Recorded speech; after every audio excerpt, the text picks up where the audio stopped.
ಎಲ್ರಿಗೂ ನಮಸ್ಕಾರ.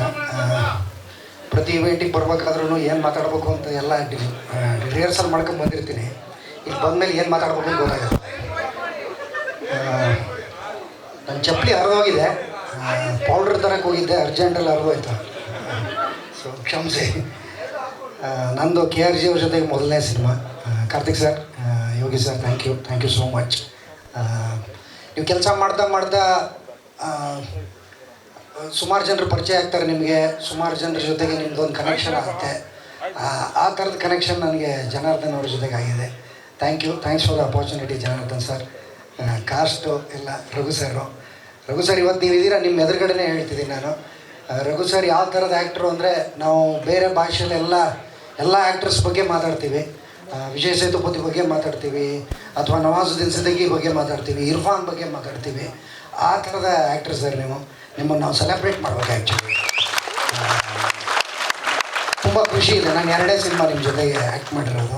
ಎಲ್ಲ ಕಾಸ್ಟ್ ಮೆಂಬರ್ಸಿಗೂ ಕಂಗ್ರ್ಯಾಚುಲೇಷನ್ಸ್. ಇಷ್ಟೇ ಮರ್ತೋಗ್ತಾ ಇದೆ ನನಗೆ, ಸಾಕು. Thank you. ನಾನು ಸುಲೇಮಾನ್ ಅನ್ನೋ ಪಾತ್ರ ಮಾಡಿದ್ದೀನಿ. ನನ್ನ ಜೀವನದಲ್ಲೇ ಈ ಥರದ ಕಾಸ್ಟ್ಯೂಮ್ ಹಾಕಿರಲಿಲ್ಲ, ಆ ಥರದ costume. Thank you. Same to you sir.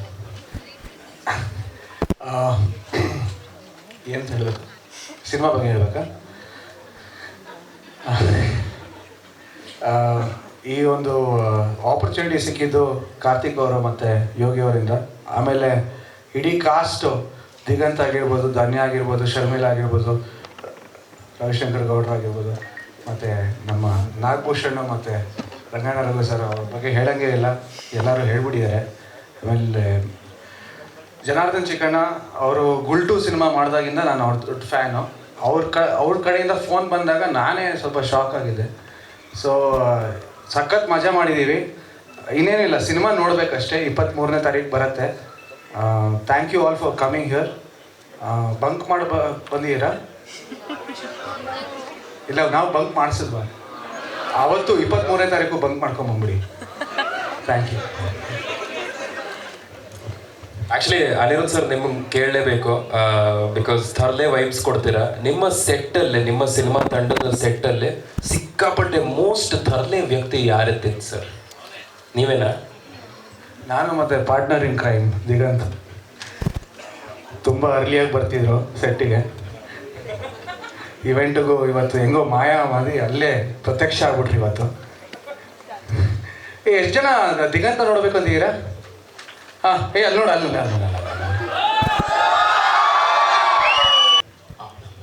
ನಮ್ಮ ಸಿನಿಮಾ ಡಾನ್. ನಾನು ತಮಾಷೆ ಮಾಡ್ತಿಲ್ಲ, ದೇವರಂಗೂ ಅಬ್ಬರಿಸಿ ಬೊಬ್ಬರು ಬಿಟ್ಟಿದ್ದಾನೆ ನಟನೆಗೆ ಡಾನ್ ರಂಗಣ್ಣ.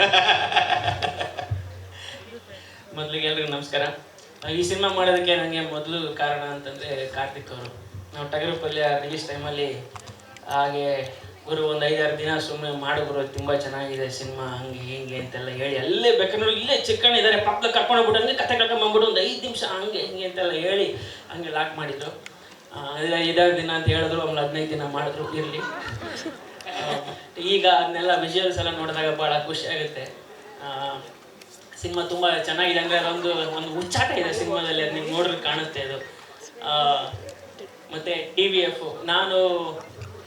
ನಾನು ಒಬ್ಬ ಅಂದರೆ ಯೂಟ್ಯೂಬ್ ವೀಡಿಯೋಗಳು ಮಾಡ್ಕೊಂಡು ಈ ಥರ ಬಂದವನು. ಸೊ ಹಂಗಾಗಿ ಆ ಟೈಮಲ್ಲಿ ನಮಗೆ TVF ಒಂದು ದೊಡ್ಡ ಇನ್ಫ್ಲುಯೆನ್ಸ್ ಅದು. ಆವಾಗ ಅವ್ರ ಕ್ಯೂಟಿಯಪ್ಪ ವೀಡಿಯೋಸು ಆ ಥರದ್ದೆಲ್ಲ. ಮತ್ತು ಇಷ್ಟು ದೊಡ್ಡ ಸ್ಟಾರ್ ಕಾಸ್ಟ್ ಇದೆ. ಸೊ ಪ್ರತಿಯೊಬ್ಬರು ಅಂತೂ ಅಷ್ಟು ಚೆನ್ನಾಗಿ ಅಂದರೆ ನಿಮ್ಮನ್ನು ರಂಜಿಸ್ತಾರೆ. ಇಡೀ ಸಿನಿಮಾ ತುಂಬ ಇನ್ನೇನು ಹೇಳ್ಬೇಕು ಗೊತ್ತಿಲ್ಲ. ಅಮಿತ್ ಏನಾದ್ರು ಕೇಳಿದ್ರೆ ಹೇಳ್ತೀನಿ. ಆರ್ಡರ್ ನಂಗೂ ಕೊಡ್ತೀರಾ ಸರ್? ಓಕೆ. ಆಕ್ಚುಲಿ ಈ ಕಾಂಬೋಗೆ ನಿಮ್ಮಿಬ್ಬರಿಗೆ ಇನ್ನೊಂದು ಹೇಳ್ಬಿಡ್ತೀನಿ. ಹೇಳಿ ಸರ್. ಈಗ ಈ ಸಿನಿಮಾ ಒಪ್ಕೊಳಕ್ಕೆ ಇನ್ನೊಂದು ಕಾರಣ ಏನು ಅಂತಂದ್ರೆ, ದಿಗಂತ್ ಅವರು. ಯಾಕೆ ದಿಗಂತ್ ಯಾಕೆ ಅಂತ ಹೇಳ್ತೀನಿ ಕೇಳಿ. ಸ್ಕೂಲು ಕಾಲೇಜಿಂದ ಅವ್ರನ್ನ ನೋಡ್ತಾ ಬೆಳೆದವ್ರ, ಯಾವ ಕಾಲದಿಂದ ಅವ್ರ ಸಿನಿಮಾಗಳು ನೋಡಿದ್ದೀವಿ. ಅವರು ಸ್ಕೂಲ್ ಸ್ಟೂಡೆಂಟ್ ಒಬ್ಬ ಸೀನಿಯರ್ ಕಲಾವಿದರ ಜೊತೆ ಆಕ್ಟ್ ಮಾಡೋದು, ನಮ್ಗೊಂದು ಚಾನ್ಸ್ ಸಿಗುತ್ತೆ ಅಂದಾಗ 1947. ಬಟ್ ನೋಡಿ ಇನ್ನೂ ಹಾಗೆ ಇದ್ದಾರೆ. ಅವರ ಏನು ಆ ತಾರುಣ್ಯದ ರಹಸ್ಯವನ್ನ ತಾವು ನಮ್ಗೆ ಹೇಳು.